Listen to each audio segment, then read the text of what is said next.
Hey guys, I am Game Advisor, and today we're going to be going over 10 tips for beginners in V Rising.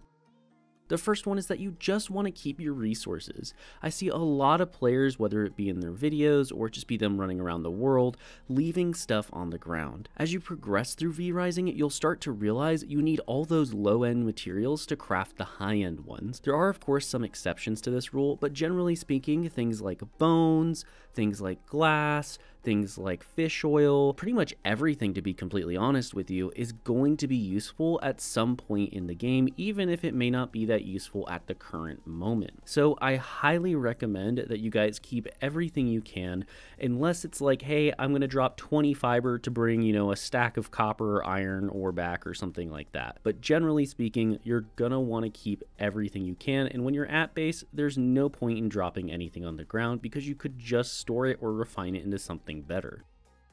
After that is that you want to keep all of your spare armor when you upgrade to the next tier. This is only because you're going to use that spare armor, at least temporarily, when you get your little followers, as you can equip them with your gear to increase their item level so they can fight better. Max item level in this game is 81, and it is hard to get all your followers all the way up to 81, but nonetheless, getting them geared up sooner rather than later will help you send them out on missions to get you resources sooner, as well as make them better at defending your base. Quickly, I do want to note that you also have your helm slot. A lot of people don't know what this does. This is just a cosmetic slot. There are little helms that will drop very rarely in the game. You can even buy some, but generally speaking, it doesn't really do anything at the moment. It's just cosmetic.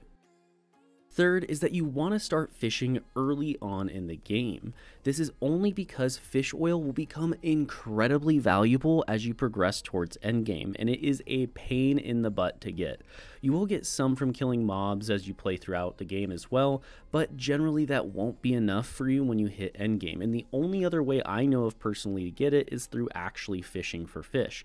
A lot of people don't like fishing, and I understand that. I'm not the biggest fan in the world either, but if you just take the time to pull out a fishing rod and fish just once in a while when you happen to see a node that you're running by, you'll have enough fish oil so that when you do reach endgame, you don't have to spend a couple hours or sometimes 3 or 4 hours, depending on how many players you have to gear out, just going and farming fish oil so that you can have decent gear.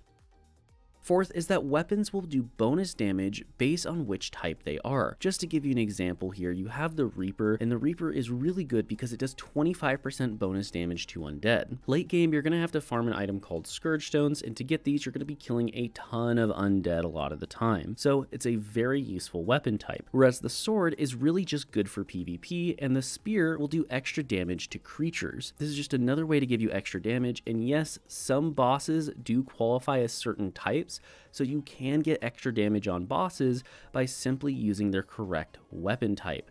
I can just say in personal experience, this helped me a lot, so do keep an eye out for it. Quick note, the only weapon that doesn't do any type of bonus damage to any type of creature is going to be the bow.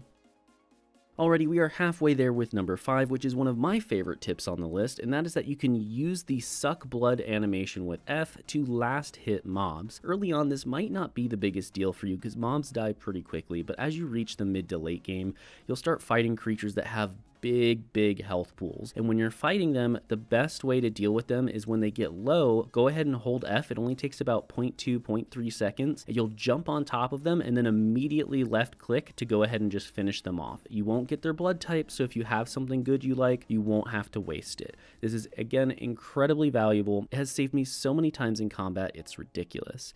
It also will protect you from the sun while you are sucking blood, but hey, that usually won't make a big difference. It's just something to take note of, that if you're about to die from the sun and you can suck something's blood, you could save yourself that way.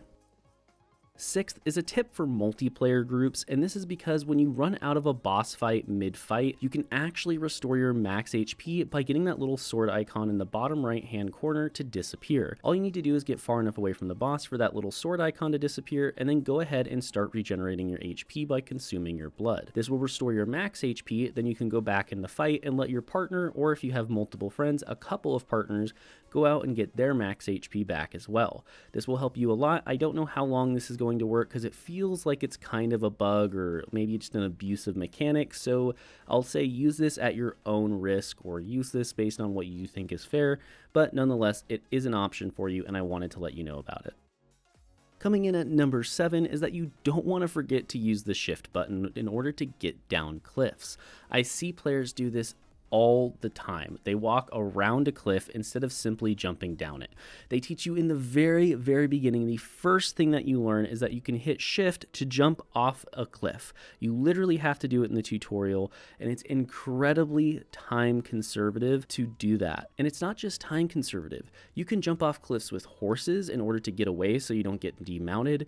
You can jump off cliffs when you're in combat in order to not die and de-aggro. There's a ton of different ways to use it, and you can even use it in certain ways to jump down into people's bases if they haven't walled them off properly. Nonetheless, just don't forget to use your shift button when you're near a cliff, because it will save you a lot of time and keep you safe.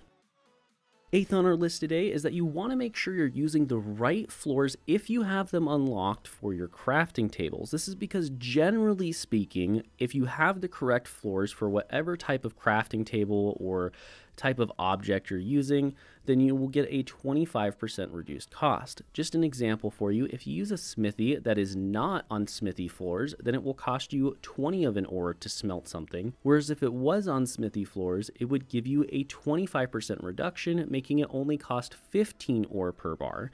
This saves you so much farming, it's absolutely crazy. I think there's like 8 different types. There's some in each research tier, but nonetheless, keep an eye out for these. These are super important, and I will say you do have to have an entire room be one floor type for it to count. So if a room is not entirely that one floor type, it won't work. So if you're wondering why, hey, I got 2 floors underneath this furnace and it's not counting, it's because the entire room has to be that floor type for it to count. Number 9 is the fact that you can use your abilities to gather resources quicker.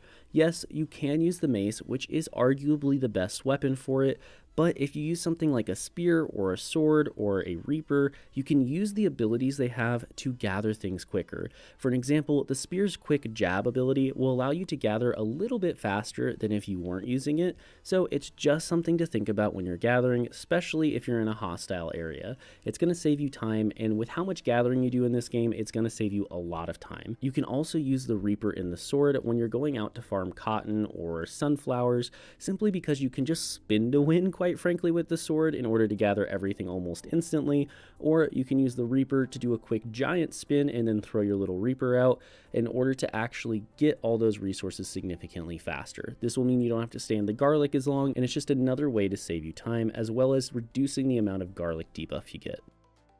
Now, my last tip for you guys today is one that some of you might know, but it's a very important one I think a lot of people don't know, and that's the fact that mounts actually have different speeds, and if you're on a PvP server, this is incredibly important.